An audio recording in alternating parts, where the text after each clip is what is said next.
Sa mga DIY, may suggestion ako sa inyo. Makikita kayo sa YouTube na magkakaibang wiring pero ito ang best na napili ko. Pero bago yun, discuss muna natin kung anong binili ko ulit para doon sa stock horn and ating loud horn. Bumili tayo nito.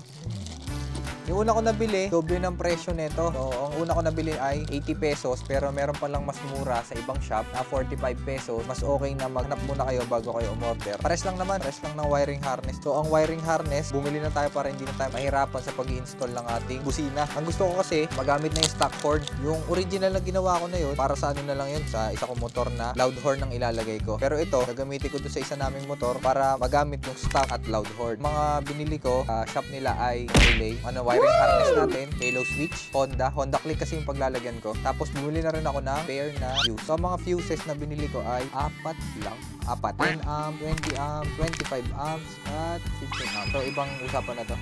Set ng ating fuse dito. So binili ko din sa shop na yon. So ito lang yung mga kailangan natin, relay, wiring harness na ginawa na nila. Sila na ang nag-ayos nito, sila na connect nito para hindi tayo mahirapan sa pagko-connect sa ating motor, at halo switch. So sa halo switch, may mga kulang pa siya na parts pero mamaya natin discuss. So wiring harness at saka itong ating halo switch nga, ditulit ako no. Sa stock horn kasi na setup, kakabit mo lang to dito, ganyan siya. Ang may mga outputs dito ay kapares lang din yung isa. Itong 86, 85, 87 and 30. So titignan natin yung kulay orange, ilalagyan niya. Kung ilalagay natin dito kasi sa ilalim, basta yan 83, 85 para sa coil ng relay. Tapos ito yung supply, which is yung 30, and yung 87 yung normally open. Kung titingnan natin, yung gitna yung 87A. Dito sa ilalim, wala siyang nakalagay na wire. So yun lang ang mga may wires dito. Yung kulay puti ang magsusupply sa ating kusina. So ito mas mura to, 45 pesos. Yung isa ko nabili, 80 pesos. Kaya dito na kayo bumili. Pares lang naman ng itsura, pares lang din ng gawa. Feeling ko isa lang ang manufacturer nito. Mas okay na dito na kayo bumili. So mabalik tayo sa stock horn. Ang kailangan lang natin sa stock horn ay itong mismong wiring harness. Kung mag-upgrade ka from stock horn to dual setup na horn, kailangan lang natin itong wiring harness natin at itong relay natin. So yung wiring harness nga, naka-design na yan para plug and play na lang tayo. Plug natin to dito. Tapos ang supply, diretso sa baterya o kaya sa positive. Saan man yung gusto ko ng positive to. Kaya mahaba to eh. So sa positive natin, meron tayong fuse. Kasi ang fuse nga ay para sa protection natin. Ang naka-install na fuse dito ay 20 amps. Walang polarity itong 20 amps na to. Baliktaran, okay lang yan, gagana yan. Pag ganito,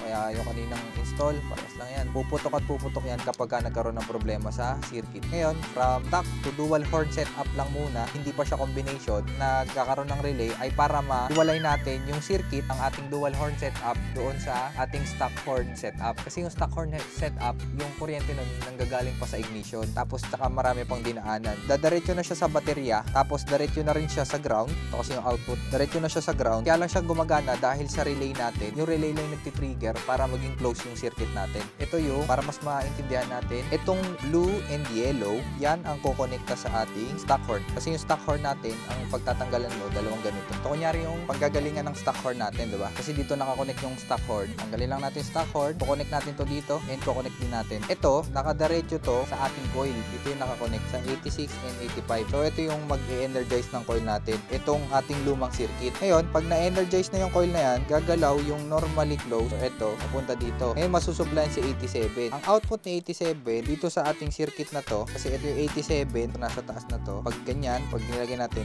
kulay puti. Itong puti na to, ang output ng ating relay. So, itong kulay team, diretso lang to sa isang paan ng mga busina natin, ng ating loud horn, diretso na to sa body ground. Papasok yung positive, galing sa baterya natin, positive dito, dadaan sa fuse, papasok dito. Pagpasok niyan, papasok yan dito sa 30, positive natin. Tapos, pagka na-trigger or na-energize yung solenoid natin, papalo to pa kabila, lalabas sa 87, lalabas kay 87, tapos kukonekta, dadaloy sa ating loud horn, lalabas dito sa ground at sa body ground, tutunog na yun. Yan lang yung upgrade natin from stock horn to loud horn. Pero iba pa rin ang usapan kapag nag-upgrade ka na ng stock horn to combination of stock horn and loud horn. Kailangan mo ng halo switch. Ang halo switch ay isang latching switch. Nabulol pa eh, no? Pag hindi ka nagsabing totoo, lulumpuhin kita.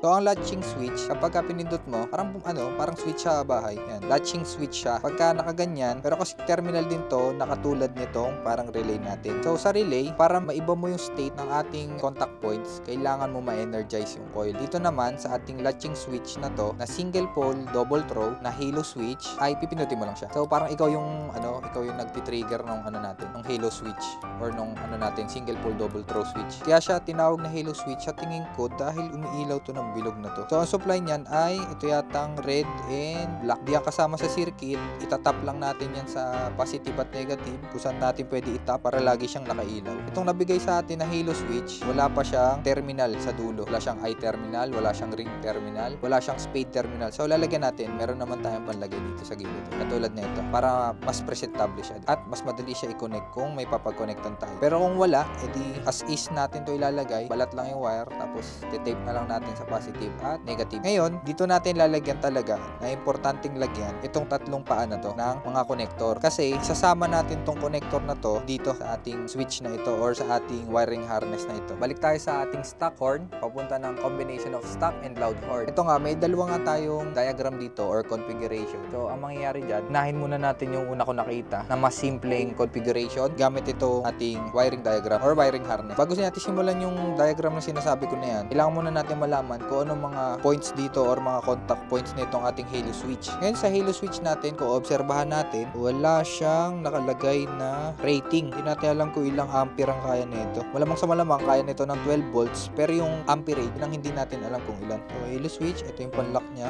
Diba? Ganda, threaded siya. Ang diagram nito ay katulad nga nito, tulad nito. So hindi natin alam kung alin dito yung common, alin dito yung normally closed, at alin dito yung normally open ni halo switch. Para malaman natin pagka wala siyang binigay na diagram, mas okay gumamit tayong tester. Meron naman tayong tester. Isiset natin siya sa continuity. So sa mga multimeter or multi-tester, meron kasing feature yan na voltage, tapos sa continuity, tapos current. No? Isiset natin to sa ohms para malaman natin yung continuity ng ating circuit. Ito, nasa continuity na tayo. Meron din feature yung mga multi-tester natin na tumutunog yan pagka close or continuous yung circuit natin. Set natin sa ohms, ito natin, mega ohms, tapos naka-auto lang siya, pero gusto ko kasi tumutunog. Ngayon kasi, pag pinagdidikit natin, hindi siya tumutunog, pero nakakapagbasa na siya. Ngayon, set na natin sa tumutunog. Yan, ito, try natin. Yan, tumutunog na. Ngayon, gagamitin natin yung tester natin para malaman kung alin dito ang ating normally open and normally closed. Napin natin muna yung 30 natin.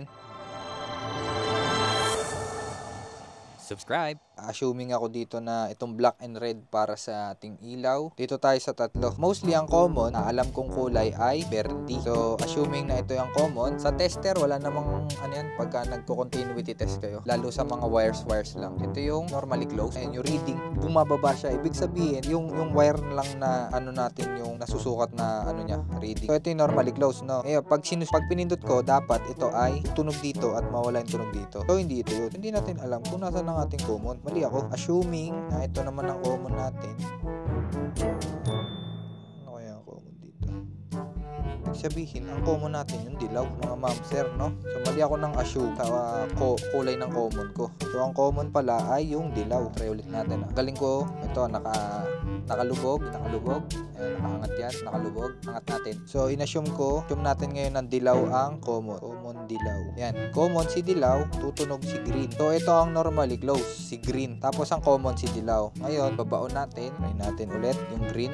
Pag ito tumunog, yari. Yan, di naman siya tumutunog. And si puti, yan, tumutunog siya. Ibig sabihin, ito ang ating common, ito ang ating normally closed, and normally open. Mahalaga natin malaman yan. Kapag kinabit na natin dun sa ating initial na wiring harness, dapat alam natin kung saan ikakabit si common at saka yung mga output niya. Ito, tama lang sa sa ating ilaw. Okay na, alam na natin, common, normally closed, at normally open. So dito, baka may may label. Teka, last normally closed. Pinutin mo. Itong normally open, magko-close. So yun na. Ang next natin, i-explain yung una kong nakita na hindi ko nire-recommend. Kasi hindi nga natin alam yung rating ng ating halo switch. Ang mangyayari doon, from relay, pagkalabas ng kuryente ng relay, ayos ko lang ulit yung baterya, no? Baterya, konekta siya dyan para mas ma-visualize lang natin. Negative, body ground. Lalagay natin sa ating busina. Yung ano lang, stock dual horn lang. Tapos ito yung negative ulit ng busina. And output na positive ng ating relay. Dali lang naman. Combination of stock horn and dual horn.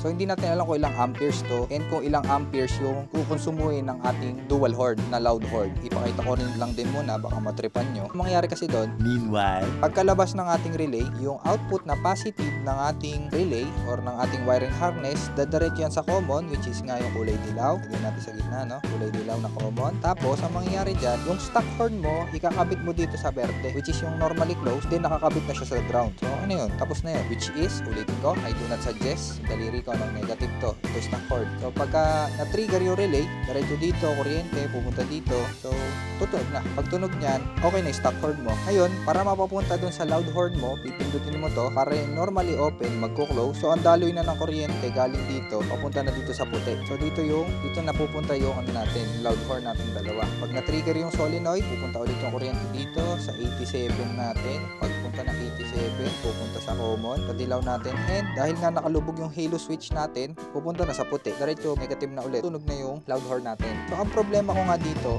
ulit ko na naman, hindi natin alam yung rating ng ating halo switch. So kung magkaroon ng malaking consumption ng kuryente yung ating loud horn, eventually baka masunog tong ating halo switch. Dito pa, isa pa, kung sakaling yung wiring configuration na gagamitin natin, masasayang ito. Kailangan mo pa ulit lagyan ng ganitong wire ay yung ating loud horn. So kailangan mo pang bunutin ito. Ito ang i-recommend ko, second na nakita ko na wiring. Combination of loud horn and stock horn. Mas maganda kasi papasok na to dun sa ating wiring harness na nabili. So ang mangyayari, itong ating halo switch ay hindi siya i-connect after ng natin relay. I-connect siya before ng ating relay. So ganito mangyayari. Ito na yung method number 2 or configuration number 2. Ang i-interrupt natin dito or ang modify ay yung part na trigger. Minodify kasi dito natin, nung una, dito sa part ng output ng relay, yung pinakailaman natin, doon natin nilagay ito si si halo switch or single pole double throw natin, no? Ngayon, yung output ng ating ng busina natin, itong ating halo switch, kukuhanin natin yung common. So ito yung output ng ating